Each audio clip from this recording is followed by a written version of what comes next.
it's Helen. Welcome back to my channel. Today I thought I would have a go at the school book tag, which was originally created by Victoria from What Victoria Read. I will link her channel down below. I've been watching this tag for a while on different people's channels and thought I would give it a go. It's set out where you have the different times of day for the school day, and so there are prompts there and you come up with books for those, and then you can pick different subjects and come up with some books for those. So I've just picked ones that I like the prompts for, really. So in terms of times of day, the first one is The First Bell, and it said, tell us about a book that first got you into reading. Well, for me, it was definitely Enid Blyton. I was gifted this for a birthday or Christmas was when I was very young, and I still like dipping into it now. I've kept hold of it all these years and I'm enjoying reading some of them to Sophie as well. I also used to go to the library all the time and get out the Enid Blyton Famous Five series, and this is number 1 and 2 that I got. I think it must have been on a car boot sale or something years ago, or a school sale. So I think I should start with this and make my way through again. I actually don't know how many are in that series, but I'm guessing we're in maybe 20s, 30s. And then I suppose I could go into The Secret Seven, but that's a very far away dream, I think, because it take me forever bearing in mind all of the books I've got anyway. But definitely Enid Blyton. The next one is Break Time. What is a book that you've most recently had to take a break from or DNF? I keep having to take a break from this one, which is A Dell of a Life by David Jason, but not because I'm not liking it, it's because I'm buddy reading it with my dad, and because my dad's not much of a reader. I'm going at his pace and he's not getting a lot of time at the minute to pick it up, so I'm just taking my time, reading a chapter or two every time he says he has, and so this could take a while, but it's not because I'm not enjoying it. In terms of DNFing, the last one I DNF was Postscript by Cecilia Ahern. I just knew it was going to be really quite sad, and there are trigger warnings for cancer and end of life, and I just didn't think I could cope with that, reading that at the moment, so I just decided not to carry on with it. Whether I will in future, I don't know, but I can't at the minute, so that's what I DNF'd. Lunchtime, a fave book that features food. For me, it most recently is With the Fire on High by Elizabeth Acevedo. That is full of food. Amani wants to be a chef, and so you see her doing a lot of that at school and at home. So yeah, definitely that one. Final Bell. Which book have you most recently finished reading? I've picked the most 2 recent because these are in the last couple of days. Killjoy by Holly Jackson, which is the prequel to How to Get Away with Murder and Good Girl Bad Blood. It's one of the World Book Day ones, so it's only, let me see, oh, it just doesn't have any page numbers on it, but there's that thin. So that was really good, really impressed with that. It's set at a murder mystery and these youngsters are playing different characters. And then Fern Britton, The Holiday Home. Fern Britton in the last couple of weeks has been doing Fern by the Fire and reading a few chapters of a book each night for 10 minutes at 6:30 of an evening, Monday to Friday.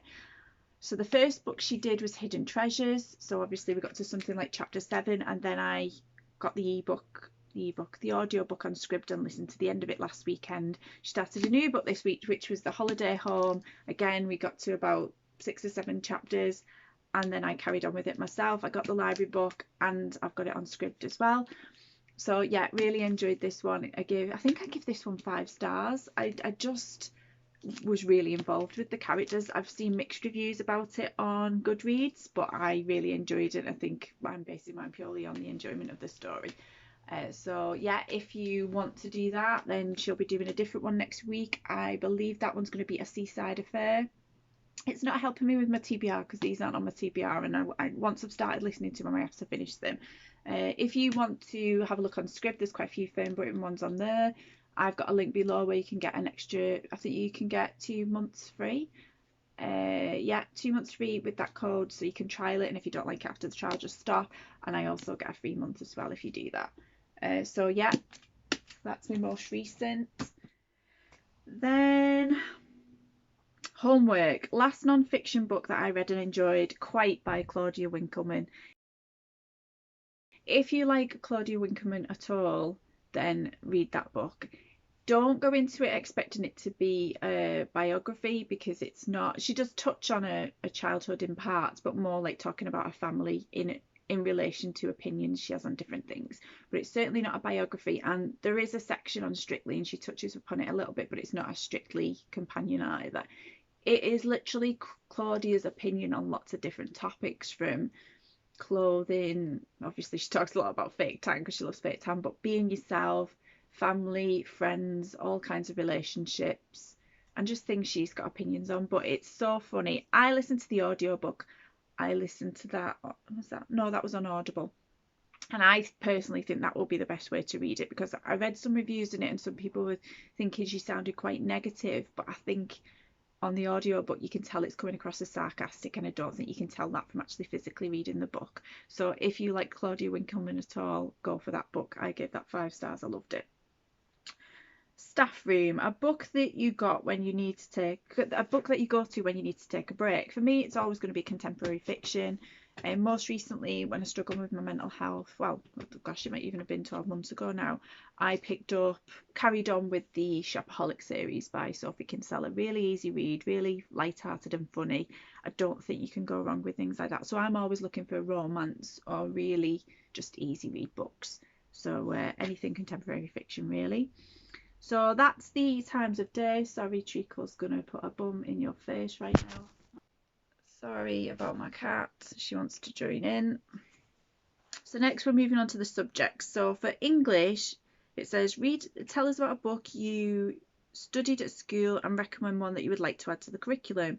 So for me, it was things like Carol Ann Duffy poems, Othello, Macbeth, Taming of the Shrew, Handmaid's Tale. I did at English literature.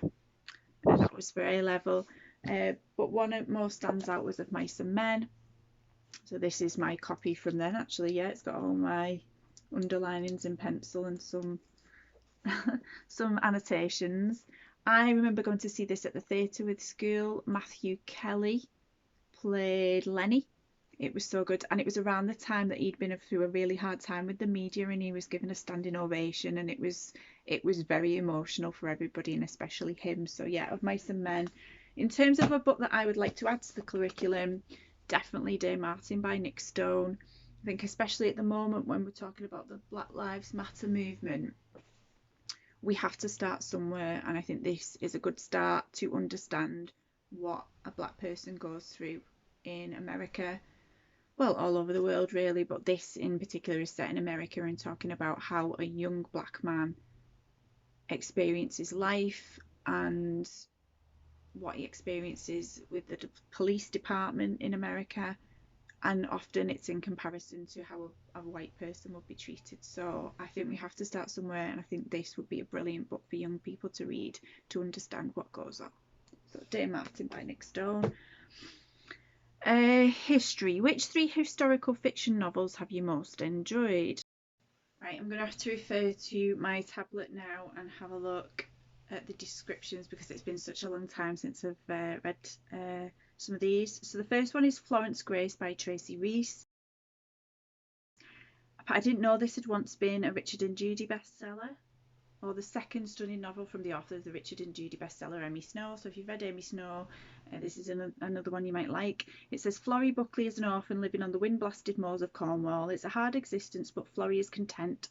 She runs wild in the mysterious landscape. She thinks her destiny is set in stone. But when Florrie is 14, she inherits a never-imagined secret. She is related to a wealthy and notorious London family, the Graces. Overnight, Florrie's life changes and she moves from country to city, from poverty to wealth. Cut off from everyone she's ever known, Florrie struggles to learn the rules of this strange new world, and then she must try to fathom her destructive pull towards the enigmatic and troubled Turlington Grace, a man with many dark secrets of his own. The next one is The Secret of the Chateau by Kathleen McGill. It says everything is about to change. 1789. Pierre and Catherine Aubert, the Comte and Comtesse de Verey, have fled the Palace of Versailles for their chateau. deep in the French Alps, but as the revolution spreads through the country, even hidden away, the Aubers will not be safe forever. Soon they must make a terrible decision in order to protect themselves and their children from harm. And then it flicks to present day, and it says, when Lou's mother dies, leaving her heartbroken, the chance to move to a chateau in the south of France with her husband and best friend seems an opportunity for a new beginning. But Lou can't resist digging into the new home's history. When she stumbles across the unexplained disappearance of Catherine Aubert, the chateau begins to reveal its secrets, and a mystery unsolved for centuries is uncovered. So it's basically a group of 5 friends who move to this chateau all together and live together, and then they uncover things from the history of it, and it keeps flicking back to 1789 and then present day. And the final one is When We Were Brave by Suzanne Kelman. It says, the face of the woman in the photograph was tilted upwards as if enjoying the sunshine just for a moment, even as the wreckage of the bombed-out street lay behind her. 1944 Cornwall, blinded by love, Vivian Hamilton eloped to Paris with a Nazi prisoner of war, never to be seen again. A disgrace to her family, her name would not be mentioned by any of her relatives for over 75 years. And then it flicks to present-day London, and it says, when Sophie discovers a photograph of her great-aunt Vivi from the World War II, it throws her into a world of confusion, because as she learns about this secret relative, she quickly realises that the photograph doesn't fit with her family's story. It shows Vivi leaving an address associated with a spy network in London, a place she had no reason to be, and it's dated right before she disappeared. So again, another one that's set in the past, 1944, and then flicks between then and present day.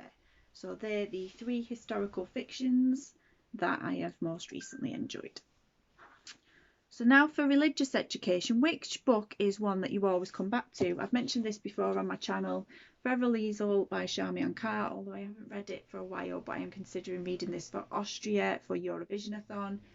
I love The Sound of Music, I always have. Liesl is one of my favourite characters. Sadly, Charmian Carr died a few years ago, but it's got lovely pictures in it, and you just see behind the scenes of The Sound of Music. I went to Austria with Andy, our first foreign holiday abroad. I think we've been together about a year, and we went on the Sound of Music tour, although it was the silent Sound of Music tour because the DVD player and the CD player on the bus didn't work.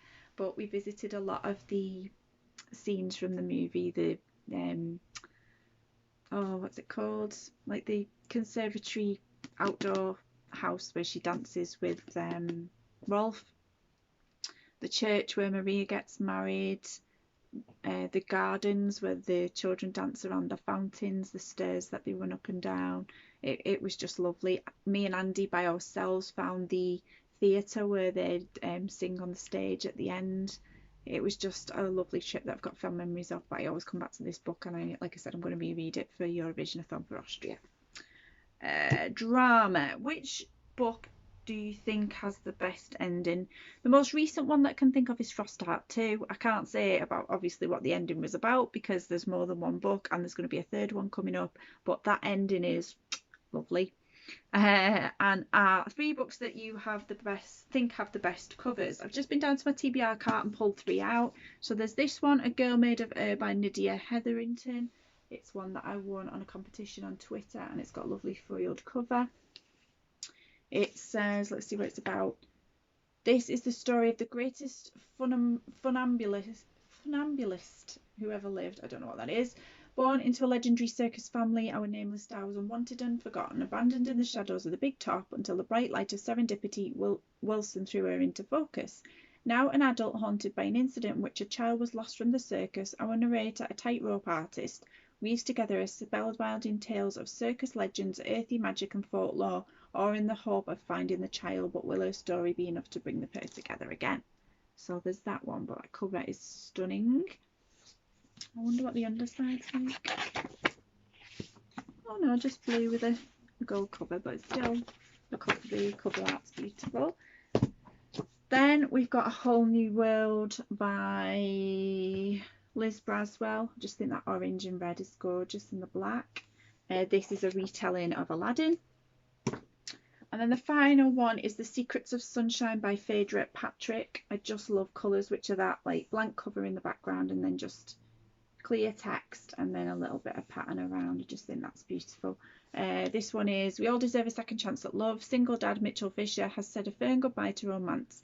He relishes his job cutting off the padlocks that couple fastened to his hometown's famous love story bridge. Only his young daughter Poppy knows that behind his prickly veneer Mitchell is deeply lonely and he still grieves the loss of Poppy's mother. So yeah, pretty. So there you go. There is my times of day, the school day, and the subjects. My subjects I picked were English, history, RE, drama, and art.